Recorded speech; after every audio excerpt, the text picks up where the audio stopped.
Okay, so magandang hapon. Ngayon ay November 19. So, quick update lang tayo sa ating Easy Hydroponics 101. Ito na po ang huling video natin para sa Easy Hydroponics 101. Kasi, ito ay for harvest na. Actually, kahapon pa ako nag-harvest. Hindi ko lang maubos.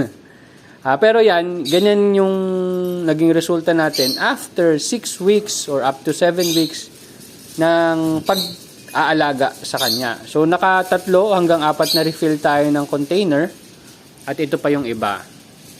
So, nabanggit ko nung nakaraan na dapat meron tayong panibagong ilalagay dito. Kaso, yung seedlings ko kasi ngayon ay maraming namatay kaya wala tayong nailipat. Dapat talaga yun na yung huling video natin. Pero nakita nyo naman yung proseso. Napakadali lang. Kailangan nyo lang is bottled water. Ito, bottled water. Hatiin nyo lang. Ibaliktad nyo lang to.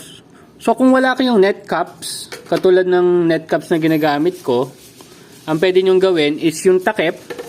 Yung takip nito, yung original na takip nito, is butasan nyo lang para may lalabasan yung tubig.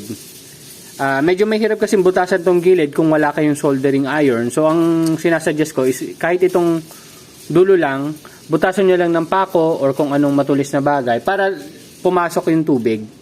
Tapos, dun na rin lalabas yung ugat para gumapang hanggang sa baba. Ganun ang mangyayari. So, after ng harvest, ang gagawin nyo lang is linisin nyo lang to. Linisin nyo lang.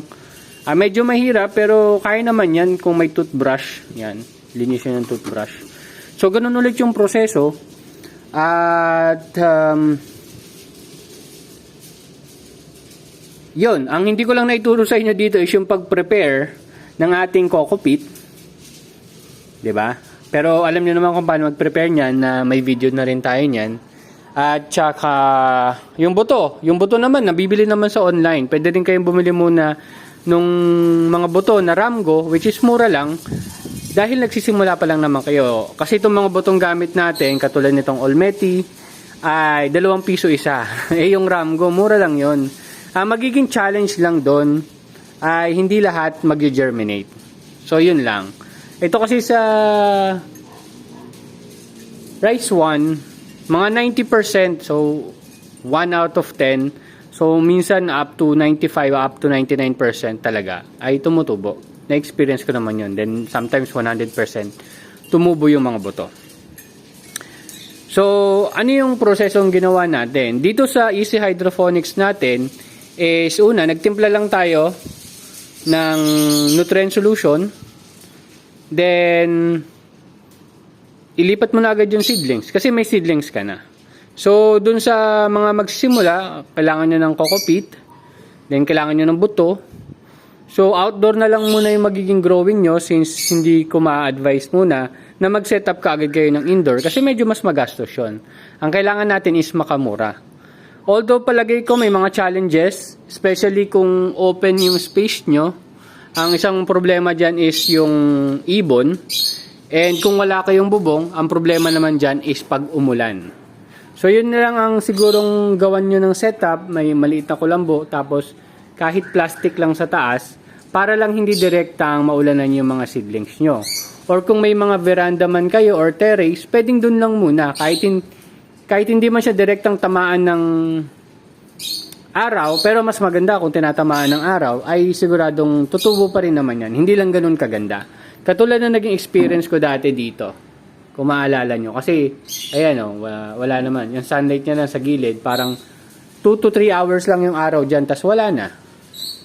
Ganon. Ganon yung naging experience ko dati. So, sinimulate lang ulit natin. At hopefully may mga natutunan kayo. Napakadali lang talaga ng process niya. Sa palagay ko, in less than 500 pesos, pwede nyo nang magawa yung ganyang setup eh. And makakapagtanim na kayo sa 500 pesos, siguro within 2 to 3 months, may tuloy-tuloy kayong tanim. Siguro, 4 na buto kada linggo. Yan, 4. So, at least weekly, after 6 weeks, meron kang 4 na lettuce kada week. And isa pa, kung medyo nagtitipid naman kayo, ang pwede nyo gawin habang lumalaki ang mga lettuce natin. Sabihin natin mga 5 weeks old na siya. Yan. Tapos medyo napansin nyo, ay malaki na. Pwede nyong harvestin yung mga nasa babang dahon. Unti-untiin nyo. So magtira lang kayo siguro mga 4 hanggang 6 na dahon sa taas para lumago pa siya ng lumago. Hanggang 60 days siguro masasuggest ko. So at least mas mama-maximize nyo yung inaalagaan yung lettuce. Ayun lang naman yung advice ko. Kung medyo nagtitipid kayo. So ito kanina nag-refill ako, ang ginamit ko lang is yung mga gamit dito, yung mga gamit na nutrient solution. Kasi pang harvest na kasi to. So ayun. And hopefully may natutunan kayo. Thank you very much, and meron pa, may mga future videos pa tayo. Ang totoo, ang pinaplano ko ngayon is magbigay ng free training dito mismo sa bahay, actual training. Ituturo natin doon is yung pag-prepare ng coco peat at yan, yung mga tamang pagtatanim, pagtimpla ng nutrient solution, ano rin natin doon, tuturo din natin. And ayan, yung ganyang setup. So kratki lang ang tuturo natin. And hopefully may mga maging interested at may mai-share naman tayong knowledge sa mga gustong matuto. So hopefully na-inspire kayo, and tuloy-tuloy lang. Then see you next update. Bye-bye.